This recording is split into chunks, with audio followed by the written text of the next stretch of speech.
have little kids and you find that one trustworthy babysitter and you're finally like, okay, I can go and I know my kids are going to be okay.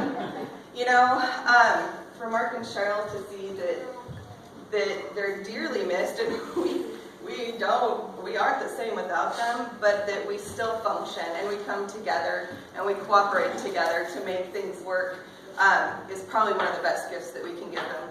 So it's just been a blessing to me to watch us all come together and make this work for them so they could get a well-deserved time off. So I'm excited to have them back next week, and I'm trying not to trip over a cord, so that might be clumsy, and I walk a lot. So we're getting PowerPoint slides today because I realized I don't like preaching from notes or teaching from notes. I'm a teacher at heart. I really like PowerPoints, and if I end up with notes, I end up just kind of reading, and I don't like doing that. So we're going to do PowerPoints today, and I want to talk about the word Hesed. It's, I said on here, it's one small world, but it's one life-changing concept. And I want to convince you why this is a pretty cool word, and a word that should mean a lot to us. So Hesed is it's a Hebrew word used in the Old Testament over and over and over again. And it's a word that's kind of hard to translate into English. They've had a difficult time translating it into any of our biblical translations, whether it's King James Version or New Living Testament or NIV. But these three concepts create kind of the best picture we can grab of Hesed, and that is steadfast love, loving kindness, and covenant loyalty. And those are three things that describe God. This is one characteristic of God. And so this word is used to describe God in action in the Old Testament oftentimes. And so it's, again, keep in mind, it says steadfast love, loving kindness, and covenant loyalty. And covenant is a huge thing in the Old Testament. God talks over and over again about the covenant he's making with his people. And so, let's go to the next slide. So I want to talk about what is love. Oftentimes we think that we throw the word love around in our culture a lot. When I use the word love a lot, like I love you, I love you, I love you, I really do. For me it's genuine, but I know a lot of people just kind of, on Facebook, hey, love ya. Or kind of walk down the street and we throw this word around. But love means a whole different thing when we're looking at the concept of Hesed.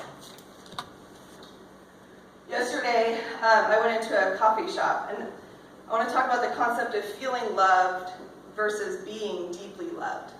I went into a coffee shop, and I had a former student of mine, come up to me and say, I had you as a teacher 5 years ago, and I still remember you are one of my favorite teachers. I remember the class. It was so fun. She goes, I've been going to school for 5 years now, and it still ranks up there as one of my favorite classes, and you're one of my favorite teachers. And I was like, oh, thank you. That means a lot, because I love teaching. So I said, I'm glad it stuck, and I'm glad you enjoyed it. I felt loved. But she's a near stranger, I knew her for 3 months, 5 years ago. And she's a near stranger. So there's feeling loved. And let's talk about some components of feeling loved. I was trying to brainstorm what words come to mind when you kind of feel loved by someone. I felt appreciated, enjoyed, cared for, remembered, special, important, set apart, felt kind of warm and fuzzy inside, felt liked, I felt different, but in a good way. It delighted me, it kind of gave me a little pep to my step and made me feel lighthearted. You guys can write down some words of your own. I want you to think about a time when you felt loved like that, appreciated. What words come to mind? You can just scribble them down or make a mental note. But I want to propose there's a difference between feeling loved and being deeply loved. And the important thing for us is moving into this ability to be deeply loved so that we can deeply love others. As Christians, I believe it's one of our biggest callings. I really like this quote. It says, "Even the mere silence of love has the power to drown out all of life's chaos." And yesterday, it wasn't silence that made me feel loved. It wasn't quiet presence. It was exuberant. It was fun. She was like all excited. She probably liked me because she was really excitable, like I am. And she was just like, oh! And so maybe we were kind of kindred spirits in that way. But I want to describe deep love, and that's with my husband, Sean. I felt deeply loved by him. And the difference is, it's not that he just likes me on my good days and just loves me when I'm being kind and nice and helpful, but one of the best gifts I've gotten through chronic illness is understanding what deep love really means. And he loves me at my worst. He picks up and takes care of everything that the family needs when I can't do it.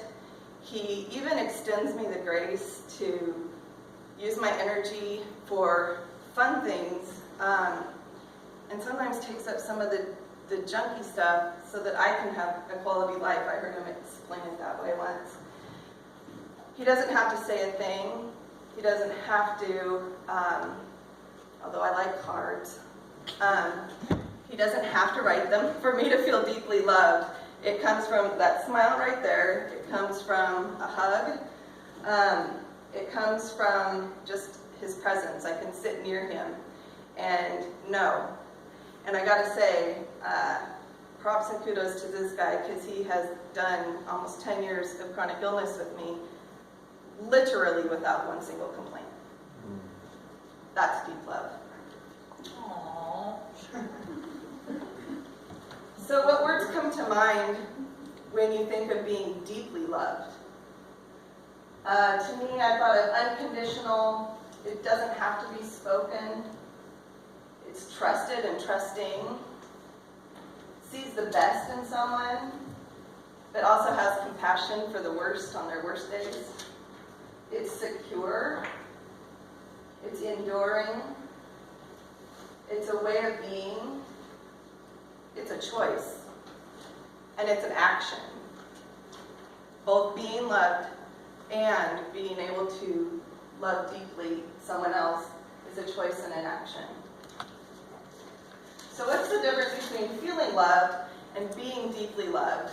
I like these two visuals because feeling loved feels exciting in the moment. It feels fun. It lifts our spirits. But even those hearts that are drawn, I'm guessing maybe they're holding a sparkler or something, and the photographer got it at the right time, but they're holding some kind of light and made those hearts will disappear.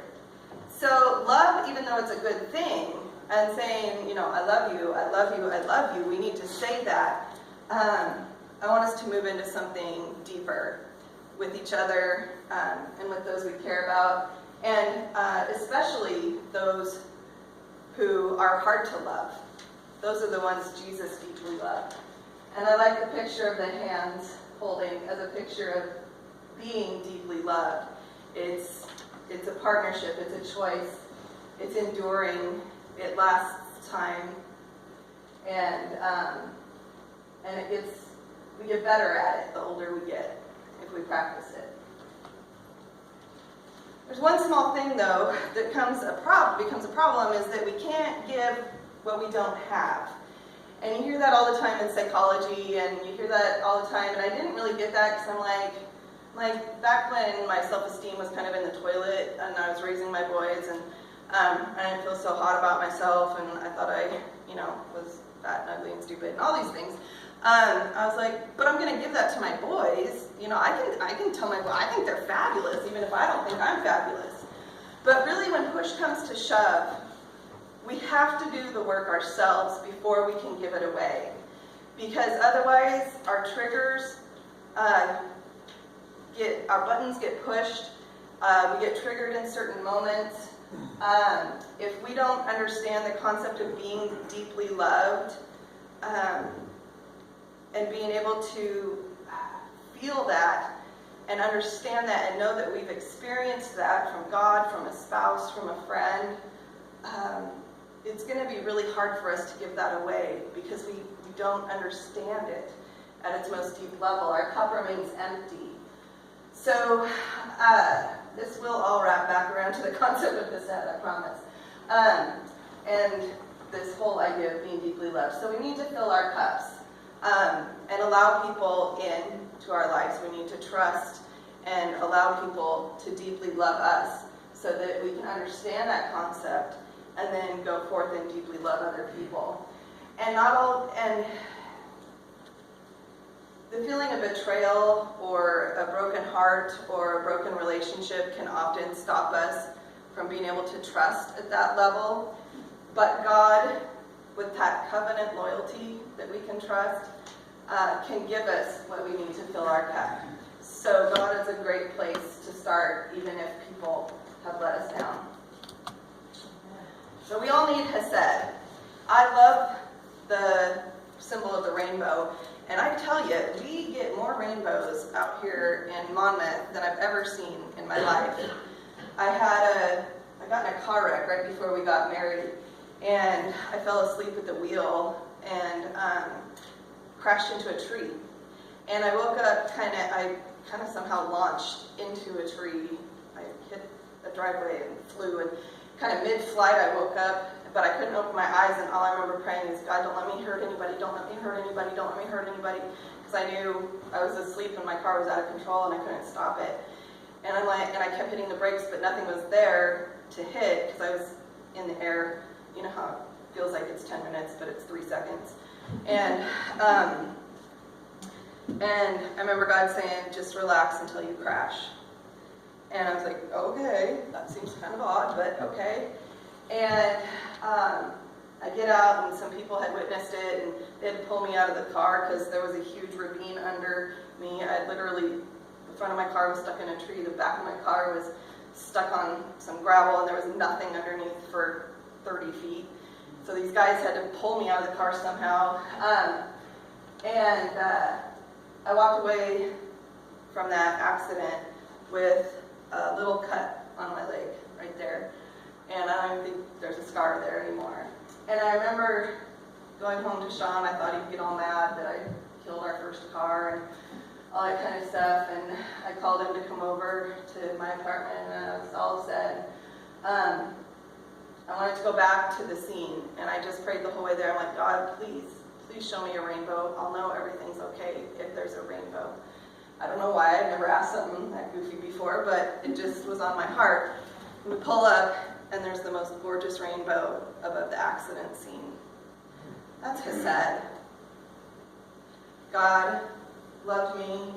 God promised me in mid-flight things would be okay. Just relax and let yourself crash, and I'll be there. And then he gave me the gift of a rainbow too. So Hesed, to me, that rainbow, that promise of covenant love, and the rainbow was obviously a promise of covenant love back with Noah. I mean, the rainbow started with its basis in covenant loyalty and love. God promised with the rainbow that he would never flood the earth again. So the rainbow is a beautiful picture of a part of this concept of Hesed. So I thought this was kind of interesting. Hesed is also compared to grace.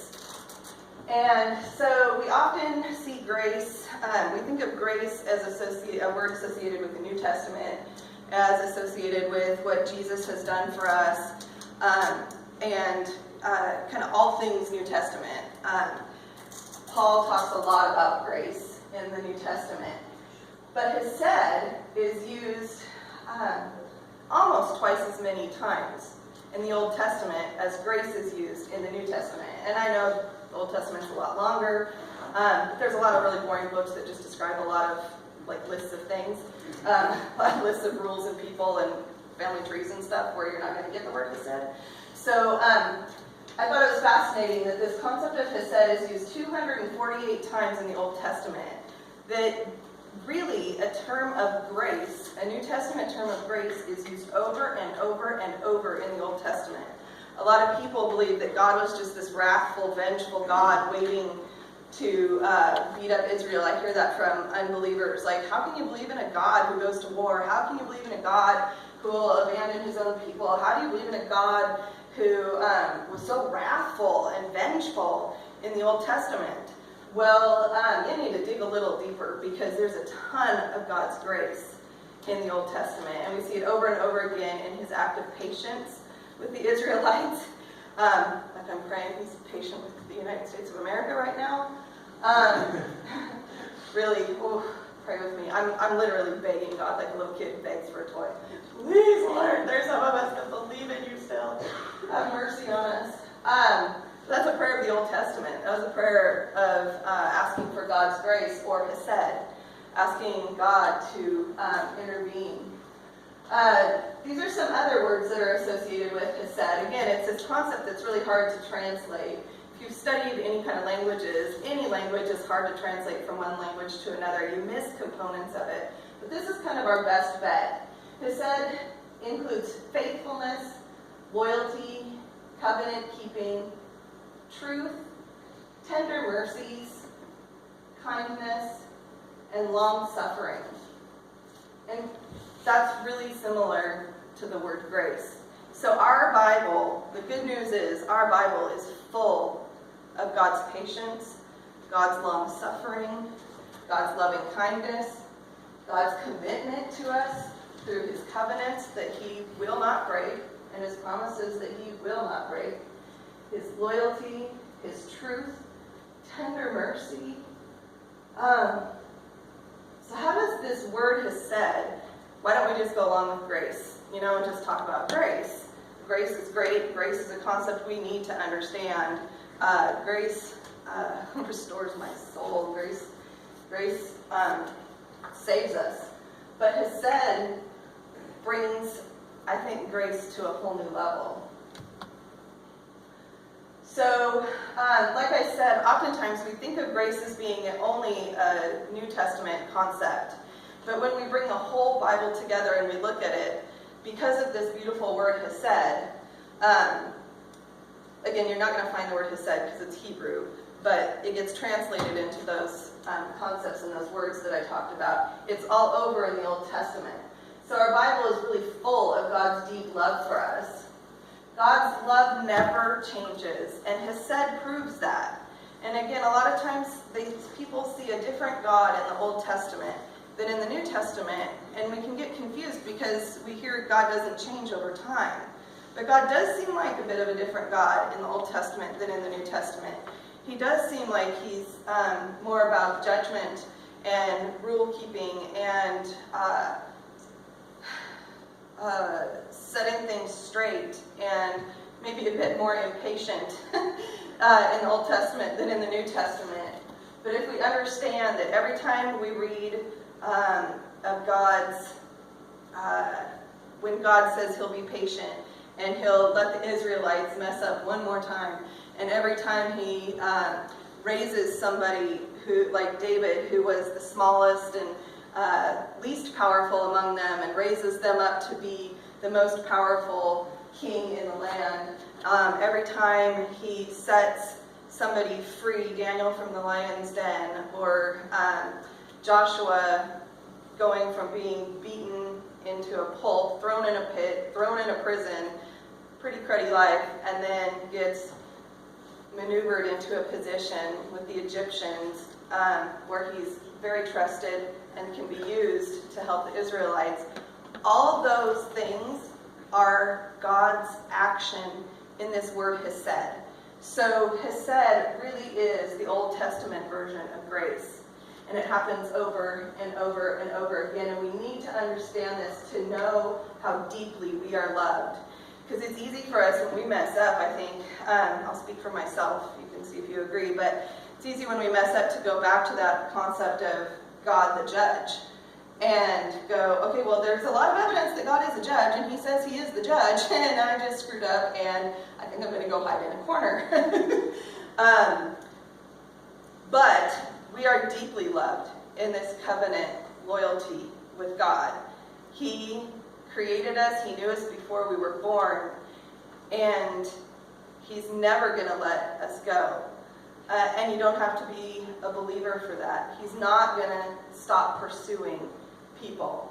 He is waiting. He is being Hesed right now while the earth is in turmoil, while people are fighting over him, while people are killing in his name, while people are doing horrible things to one another, while countries are just disgracing him, and people are not attending churches and all that. He's practicing Hesed. He's saying, but wait, I can't let one go. I can't let one get lost. I'm the shepherd. I got to bring them all in. That's Hesed. There's actually a thing called the Hesed Project. I read about it. It was kind of cool. It's a group of people who are Christians who go and help Jewish people in Israel who are being persecuted or who just are kind of like what we like to do around here. Maybe they're homeless, or maybe they need an extra, like a kind of an A-list closet of American Christians going to help the Jewish people in Israel. And they call it the Hesed Project because they just want to pour out this covenant love and grace in a way that the Jewish people will understand. And Jewish people understand the concept of Hesed. I hope nobody's a Jewish scholar in here because I might have totally messed up this concept. But pretty sure I read my research right. So, you know how we've been talking about Lent and all these Lenten challenges that we've been doing together. It's been an interesting walk for me because, like I've said before, I don't ask people to do anything I'm not willing to do myself. And the one week when I talked about pain, God showed me some pretty interesting things, and I'll just share a couple of things about that. The week I said, let's take pain and see what God wants to do with it instead of just trying to pray it away. And God showed me there's different kinds of pain in my life. There's pain that I bring on myself, like when I go to dance class or Zumba, and all of a sudden I have muscles in places I didn't know I had muscles, and that hurts. That's pain I bring on myself. Then I've got chronic illness pain that's just there all the time. There's not a whole lot I can do about it. And it's not something I chose, so I can surrender it. And there's obviously emotional pain, but we were mostly talking about physical pain. And so I thought that was interesting that God was like, you know, some pain by humans is chosen pain. And God can use all of that in our lives. Then last week, I talked about not hiding from God. And about how we can set up kind of walls of protection because we've been hurt, or we felt that God hasn't answered a prayer. Maybe we've got a prodigal child who hasn't returned to the Lord, and it's just too heartbreaking to ask one more time, or it's too heartbreaking to ask to be healed one more time, or it's too heartbreaking to ask that God would intervene in our finances when we haven't seen that happen. We tend to protect ourselves. That's a very human response, a very normal response. But what if we break those walls down because of Hesed? What if we break those walls down and say, you know what, God, okay, I get it. We've learned a lot about grace. We've learned about Hesed. You are, from cover to cover in our Bible, full of love and grace and commitment. What if we can take that and break down the walls that we've put up with God and just fully enter this relationship and allow Him to love us deeply so that we can get our cup filled so that it's no longer empty. And as I was praying about this last week, and I realized that I had put up way more walls than I realized with God. I thought I was pretty open and willing to let God work in my life, but He showed me this picture, and He reminded me of this little girl that I used to babysit named Kimberli. And she was super curious. Kind of her name sums up who she was. Different name, different kid. She was fabulous. It was when Kyler was a baby. and she was about 4. And so we'd go for walks and things like that. And one day she kind of ran ahead, and then all of a sudden she comes speeding back with her hand like this. And she's like, Kimberly, look what I found. And she opens up her hand and starts crying. And it's because she found a really cool bug, but in trying to protect it, she held it too tight, and she killed it. And God went, Kimberly, that's what you do. You think you've given it to me. You hold your hands out like this. I'm giving it to you, God. Look at what I found. Look what I have. Look what you've given me. Thank you so much. But if you hold on that tight, you're going to kill these things. You're going to kill your dreams. You have got to open your hands and let it go, even if it's terrifying. I've had a dream since I was 13 to be a speaker. And I keep thinking I give it over to God. I keep thinking He's got it. I keep thinking. And then I realize I take it back because I'm terrified that the dream won't come true. And God's like, you're holding it tight. You got to give it up. And in studying this word Hesed, I realize once again, in kind of a fresh new way, how trustworthy God is. Sometimes we just need to hear it in a new way. Sometimes we just need to, or hear it again, that God is trustworthy. I also hold my illness like this because what kind of God do I have if He doesn't heal me? So I've been very protective, and over the years I haven't wanted people to pray for healing.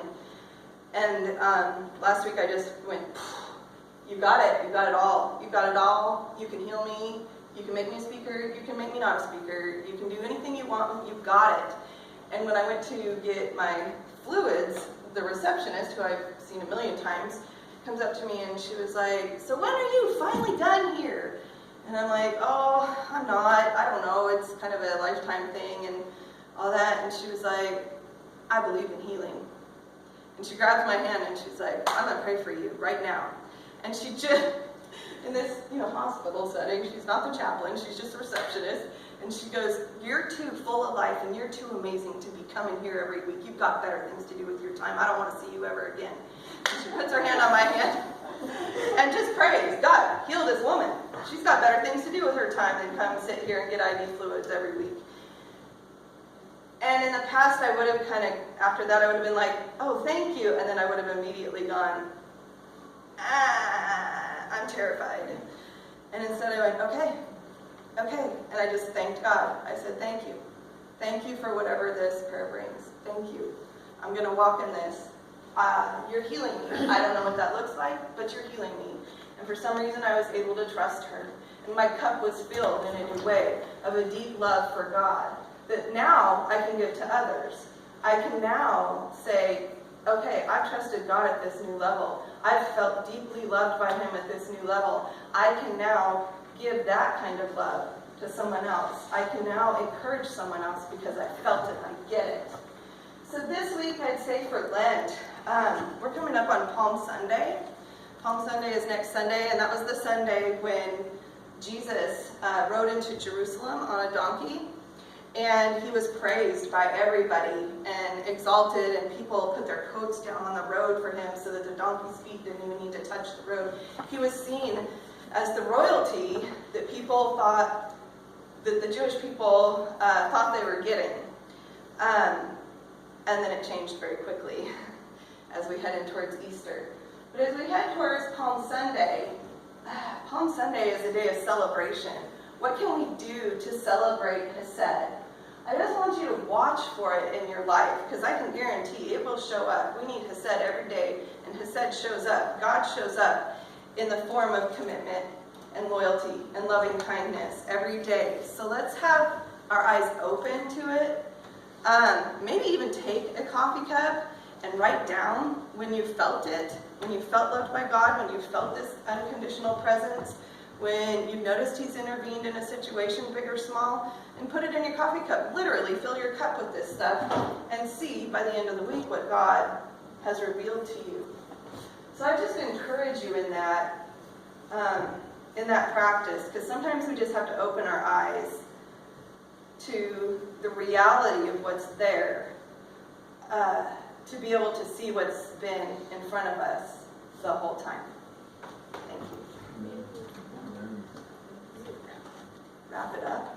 Wrap it up. All right. All right. Well, let's pray and we'll wrap it up. All right. Lord Jesus, thank you so much for giving us a building where we get to come in and worship you freely.